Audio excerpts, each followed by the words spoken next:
Hello everyone. So in this video I'm going to discuss JEE Mains 2024 January 29th shift 2.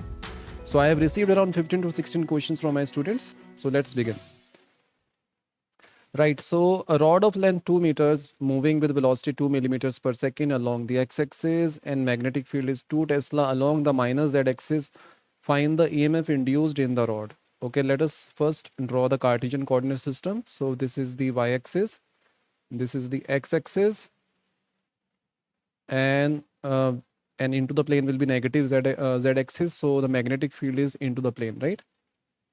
Which is given as 2 Tesla. And there is a rod which is aligned with the y-axis and it is moving in the positive x direction with a velocity 2 millimeter per second. Now when it moves in this direction, then the top end will be at high potential, bottom will be at low potential, and the EMF induced will be BLV, that we know it is standard formula. Magnetic field is 2, length is given as 2 meters and velocity is given as 2 into 10 raised to power minus 3 meter per second. So it will be 8 millivolt. So 8 millivolt is the answer. A very basic question. Next. Physical quantity Q depends on the physical quantity A, B, and C as this, right? So Q is A raised to power 4, B raised to power 3 upon C raised to power 2.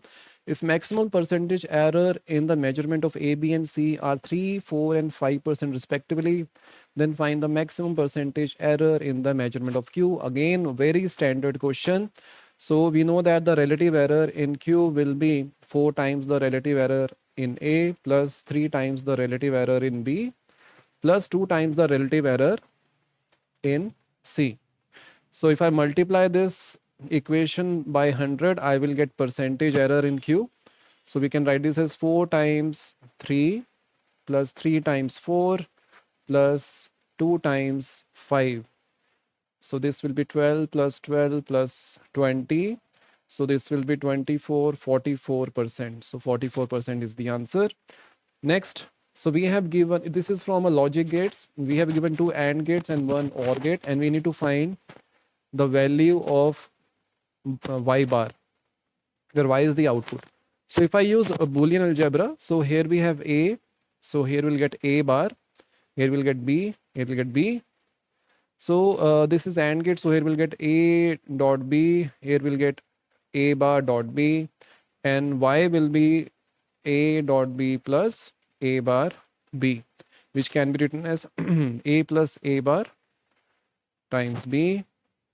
And so A plus A bar is nothing but 1, right? 1 times B, so this is nothing but B. So Y bar will be nothing but B bar. So that is the answer. Yeah, next. In a simple pendulum of length 10 meters, string is initially kept horizontal and bob is released. 10% of the energy is lost till the bob reaches the lowermost position. Then find the speed of the bob at the lowermost position. So can you see in this case the energy is decreasing, or you can say there is a loss in energy. It means there will be some resistive forces. So what we can say, if I apply work energy theorem from this horizontal position till this vertical position of the bob, so we can say there will be a work done by the resistive forces and there will be a work done by the gravitational force, and it is nothing but equals to the change in the kinetic energy of the bob. So let us say at the bottommost point the velocity is v, and the work done by the gravitational force is mgl, and work done, and this there is a loss of 10%, so that is basically the work done by the resistive forces, which is negative. So it will be minus of 10% of mgl. So mgl is the initial energy, and work done by the gravitational force when it goes from comes from this position to the bottommost position will be mgl, and change in kinetic energy will be half mv square minus 0, because we are releasing it from rest. Now from here we can say it will be 0.9 mgl times 2 by m is equals to v square. So m will get cancelled out, so we have 9, L is given as 10 times 2, root of that is v, so it will be 3 times 2, 5 root 5, so this will be 6 root 5 meters per second will be the speed of the bob at the bottommost position. Again, it's not that tough question. Next, the intensity at each slit of are equal for YDSC, and it is maximum at the central maxima, and I max is given as the intensity at the central maxima. If I is the intensity for the phase difference for 7 pi by 2 between the two waves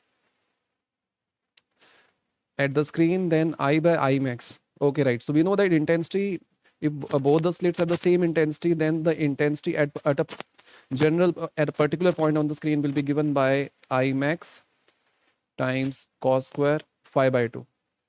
Now here phi is given as 7 pi by 2. So we can write this as I max cos square, phi is 7 pi by 2. So this will be 7 pi by 4. And 7 pi by 4 can be written as 8 pi minus pi by 4, which is 2 pi minus pi by 4. So cos 2 pi minus pi by 4 will be cos pi by 4, which is 1 by root 2. So this will be I max 1 by root 2 square. So we can say I by I max will be 1 by 2, right? Straightforward question. Next, electromagnetic wave has electric field vector, which is given by this 9.6 j cap sine 2 pi 13 to 10 raised per 6 minus 1 by 10 x. You can clearly see that omega is this value, this is k, and omega by k will give you the speed, which is 3 into 10 raised per 8 meters per second. We need to find the maximum magnetic field. So we know that E naught by C is maximum magnetic field. E naught is given as 9.6, C is 3 into 10 raised to power 8. So this will be 3.2 into 10 raised to power minus 8 Tesla. So that is the answer. Very basic question. A planet at a distance r from the sun takes 200 days to complete one revolution around the sun. What will be the time period for a planet at a distance r by 4 from the sun? This question is from Kepler's third law, which states that t square is directly proportional to cube of the orbital, orbital radius. So here we have to find, we have given 200 days to complete one revolution when we have distance r, and when it becomes r by 4, what is the time period? So we can say t2 by t1 will be equals to r2 by r1 raised to power 3 by 2. So r2 is r by 4 and r1 is r, and it is 3, this is 3 raised to 3 by 2 raised to power 3 by 2. So this will become 1 by 2 square raised to power 3 by 2, which is 1 by 2 cube. So T2 will be 200 times 1 by 8. So this will be 2, this will be 50. So 25 days. So that is the answer. Very basic question. In a circuit, the ammeter reads 0.9. So this is the ammeter, reads 0.9 ampere. The value of R is, so we have to find the value of this R. R 20 ohms and 15 ohms are connected in parallel. So with this current, we can find the potential difference between these two terminals. So it will be, so this is A and this is say P and this is Q. Then we can say VPQ will be IR 20 times 0.3. So this will be 6 volts. Now, what is the current in this branch? So it will be V divided by 15. So that comes out to be 0.4 ampere. So here the current is 0.9 ampere. So here we have 0.3, 0.4. So here we'll be having 0.2, right? 0.2 plus 0.3 is 0.5 plus 0.4 is 0.9. So from and potential across R is given as we have calculated 6 volts. So R will be V by I. V is 6, I will be 0.2. So that will be 30 ohms, right? So 30 ohms is the answer.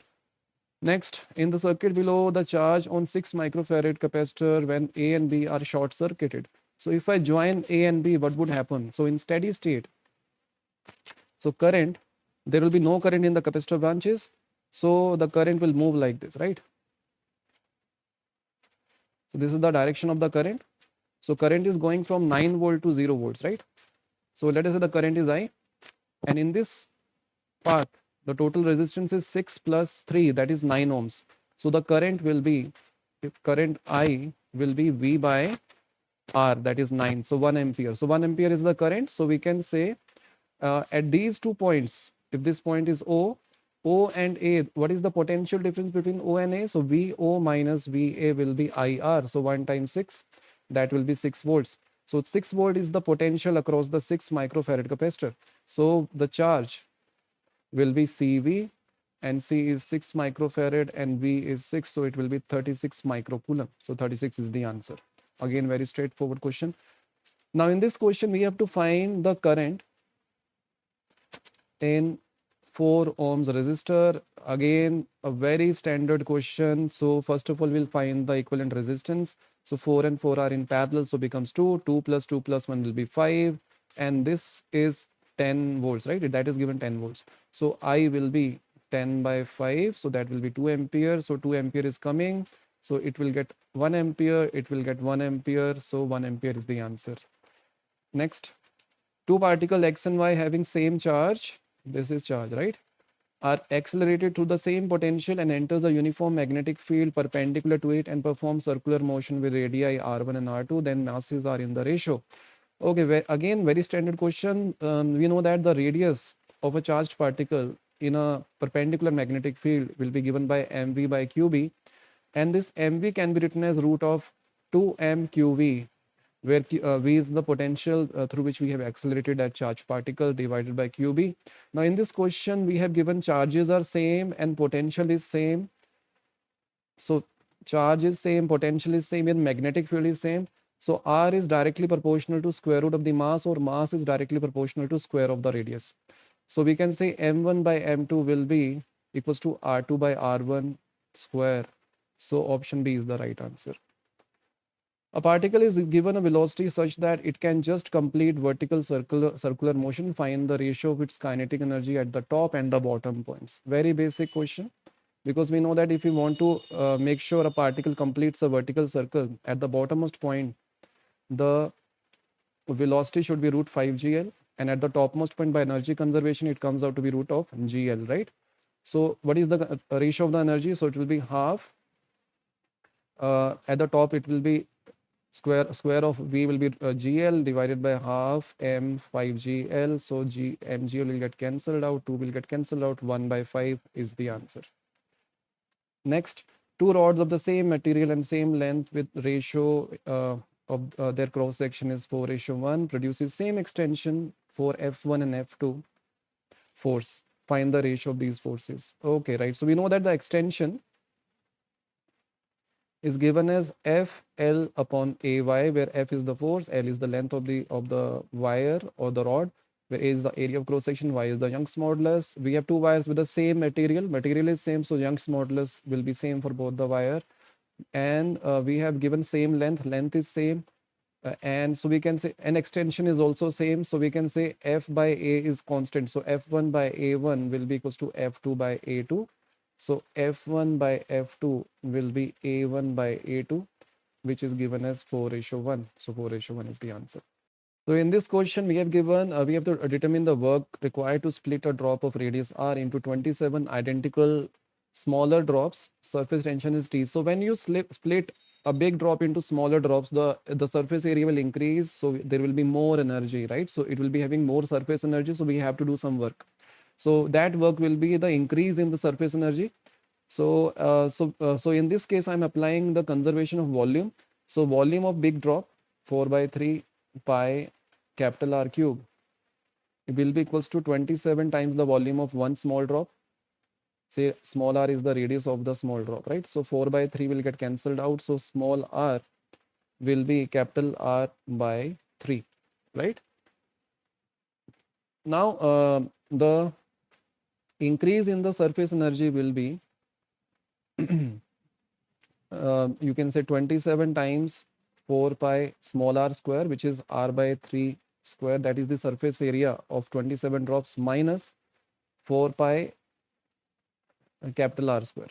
So if we simplify this, 27 times 4 times 1 by 9 pi r square minus 4 pi r square, 9, this will be 3. So we'll get 12 minus 4 pi r square. Okay, right. And we have to also multiply this with the surface tension, right? To get the energy. So this comes out to be 8 pi r square T. So that is the work that is being required to break a big drop into small drops. So this is the answer. Now let us see another question. Electric field in a region is given by this. 6 I cap plus 5 j cap plus 3 k cap. Find the flux passing through a surface of area 30 square meter, which is in the YZ plane. So this is y-axis, this is x-axis, and this is z-axis.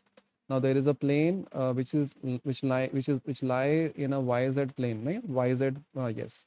So there is a square, or you can say an area which lie in yz plane, and the area, let us say it is in the positive x direction. So this will be 30 square meter. This is the area vector. And can you see the field?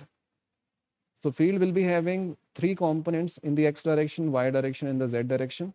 So the electric field component in the y direction and the z direction, they will be having zero flux through this area. So we have to consider only the component which is in the x direction. So it will be, flux will be E dot A, and that comes out to be 30 times 6.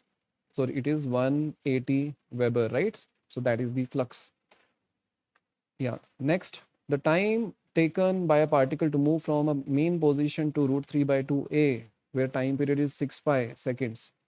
Again, very basic question. So we know that from mean position to root 3 by 2. So x will be a sine 2 pi by capital T, 6 pi times t. So that is the equation of the particle, right? Which is t by 3, right? Now it is going from the mean position to root 3 by 2a. So root 3 by 2a equals to a sine t by 3. So from here we can find the value of t. And so this will be pi. So we will be having root 3 by 2 at sine pi by 3, right? Sine t by 3. So t comes out to be pi. So pi is the answer. So if you look at the problems which I have received from my students, all these problems are quite easy. All the problems can be solved under 30 seconds. So I would rate this shift much easier as compared to the morning shift. So again, all the best for your shift, right? Bye-bye.